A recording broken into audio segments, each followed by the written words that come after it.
masih bersama kami di Berita Padang. Bagi Anda yang baru saja bergabung, kami hadirkan kembali 3 berita utama pada pagi hari ini.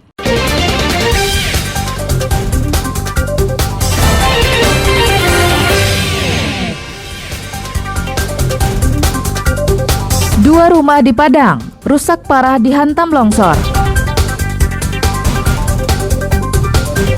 Jenazah yang keluar dari kubur di Padang sudah dimakamkan kembali secara massal.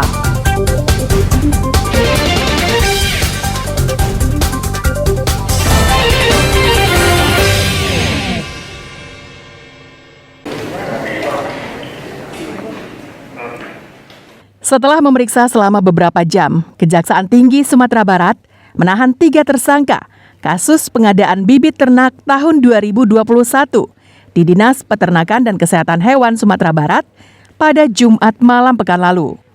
Mereka adalah kepala bidang yang menjabat sebagai kuasa pengguna anggaran, seorang pegawai di dinas yang sama yang menjabat sebagai pegawai pelaksana teknis kegiatan, dan seorang direktur perusahaan swasta yang menjadi rekanan pemerintah dalam proyek tersebut.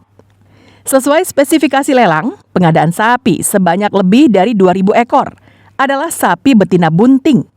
Sapinya harus berasal dari luar Sumatera Barat, dengan tujuan untuk memperbanyak ternak sapi yang ada.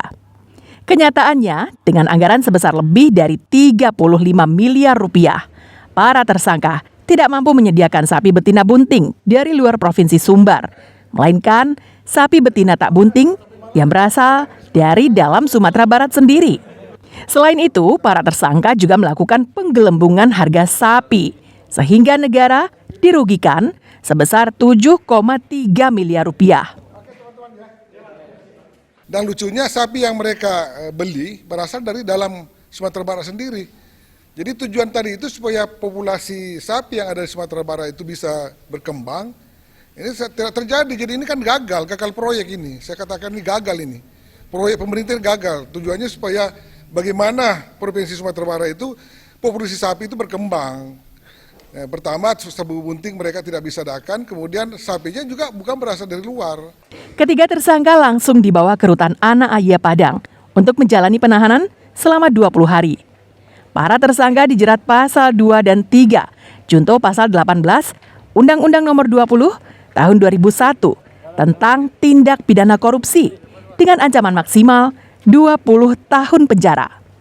Laude Juhardio Anse melaporkan dari Padang.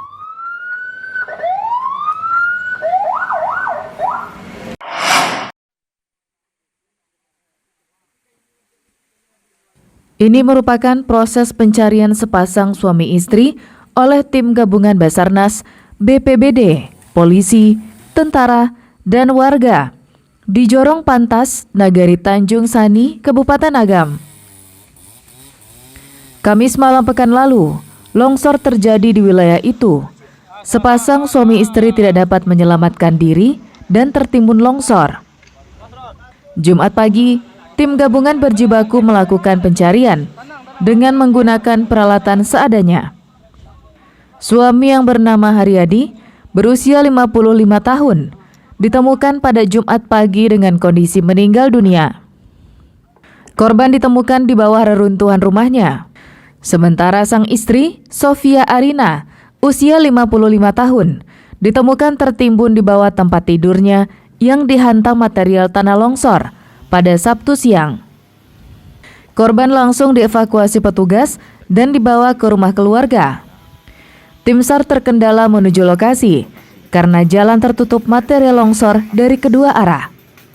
Tak kehilangan akal, Sabtu pagi tim SAR menuju lokasi dengan menggunakan perahu karet menyeberangi Danau Maninjau. Untuk pencarian pada hari ini, pada hari Sabtu tanggal 15 Juli 2023, pencarian dilakukan di area yang sudah kita rencanakan. Alhamdulillah pada pukul 13.15 korban ditemukan dan selesai dievakuasi pada pukul 13.45. Korban dibawa ke rumah keluarganya korban. Longsor terjadi akibat hujan deras yang melanda kawasan itu sejak Kamis petang hingga Jumat pagi. Dinding bukit yang berada di tepi Danau Maninjau longsor dan menimpa rumah. Longsor terjadi di 6 jorong di 2 nagari, Tanjung Sani dan Koto Malintang. Setidaknya ada 11 titik longsor yang juga menutup akses jalan lingkar Danau Maninjau. Safatul Ulum melaporkan dari Agam.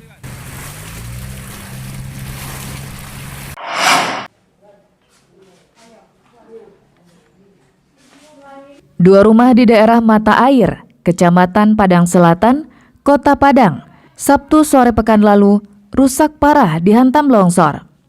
Selain material tanah, rumah juga dihantam batu besar yang turun dari atas bukit.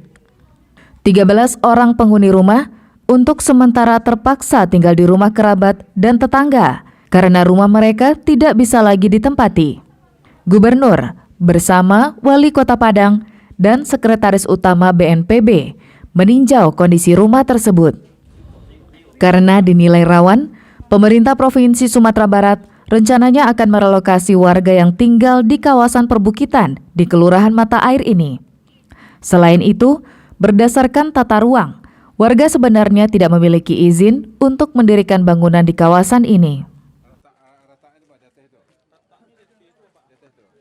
Makanya dalam hal ini yang perlu kita ingatkan dan perlu kita sampaikan atau disosialisasikan dengan masyarakat nantinya, sehingga nanti mereka akan dengan bersama-sama kita lakukan langkah-langkah untuk meningkatkan keamanan mereka, sehingga ke depan itu risiko kehilangan jiwa, meninggal itu akan bisa kita kurangi. Stok mengalami nggak tahu lah ya, tapi kalau untuk dia kasih kemarin masih ada lagi kan, itu masih korban tinggal ada yang dibiasa kemarin kan, tuh sekarang kan dibikin tenda gitu kan, dari bikin tenda. Kemarin tuh nginapnya di tempat tetangga.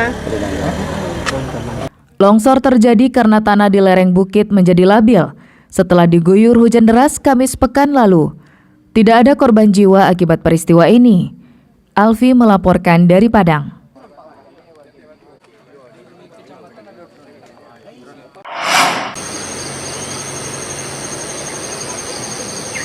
Hujan deras yang melanda Padang menyebabkan pemakaman terkena longsor di Kelurahan Seberang Palinggam, Kecamatan Padang Selatan, Jumat pekan lalu. Diperkirakan makam yang rusak dihantam material longsor, berjumlah 40 makam. Namun baru 13 jenazah yang berhasil dievakuasi warga. Jenazah yang bertebaran sudah dimakamkan lagi sore harinya. Sebelum dimakamkan, jenazah yang ditemukan telah dibersihkan oleh warga. Terdapat beberapa jenazah yang masih memiliki kain kafan utuh, namun ada juga yang tinggal tulang belulang. Menurut Nasir, penjaga makam, sebagian warga yang mengenali jasad kerabatnya, ada juga yang membawa dan menguburkannya sendiri. 13 jenazah yang dimakamkan secara massal berdekatan dengan lokasi longsor.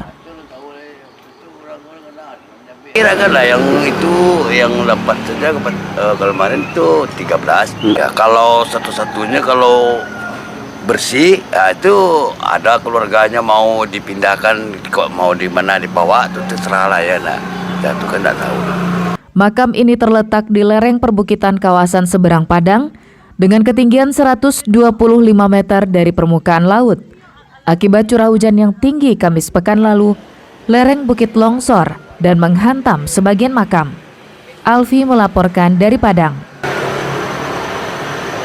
Saudara, informasi tadi sekaligus menutup berita Padang pagi ini. Saya Frin Meriana dan tim redaksi yang bertugas mengucapkan terima kasih. Sampai jumpa.